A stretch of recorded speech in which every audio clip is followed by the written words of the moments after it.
কাপড়গুলো বাছাই করে নিছি, এখন এগুলো আল্লাহর নাম নিয়ে ভিজাবো। এই যে এতগুলো কাপড় চুপড়, আরো একটু পরে গেল, বাপরে।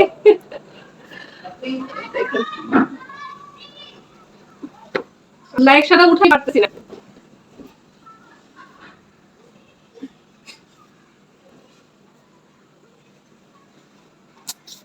এগুলো হচ্ছে বাছাই করে নিছি, আর ওগুলো এখনো সেরকম কোনো ব্যবহার হয়নি, ময়লাও হয়নি সেরকম।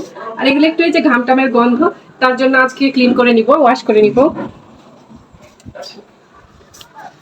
আর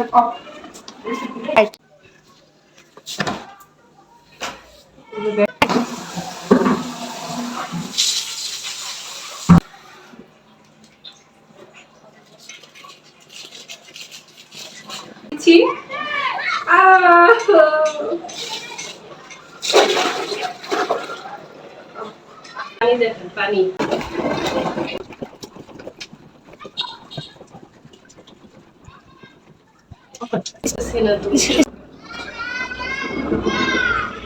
তো গাইস, এখন যেসব কাপড় চোপড়ে মনে হচ্ছে রং উঠবে না, সেই সব কাপড় চোপড় আমি এক বালতিতে ভেজাবো।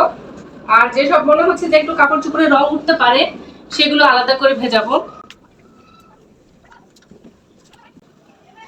আমার এই জামাটা অনেকেই বলে আড়ং থেকে নিয়েছি আমি পরলে, আসলে এটা আড়ং থেকে না, এটা আড়ং এর কপি। মানে এইটা হচ্ছে একটা আলাদা পেজ থেকে নেওয়া হয়েছে, তো ওরা সবসময় আড়ংকে কপি করে। এক বালতি কাপড় চোপড় ভেজানো শেষ। তো এই তো কিছুক্ষণ এগুলো ভেজানো থাক, কিছুক্ষণ পরে দেখা হচ্ছে।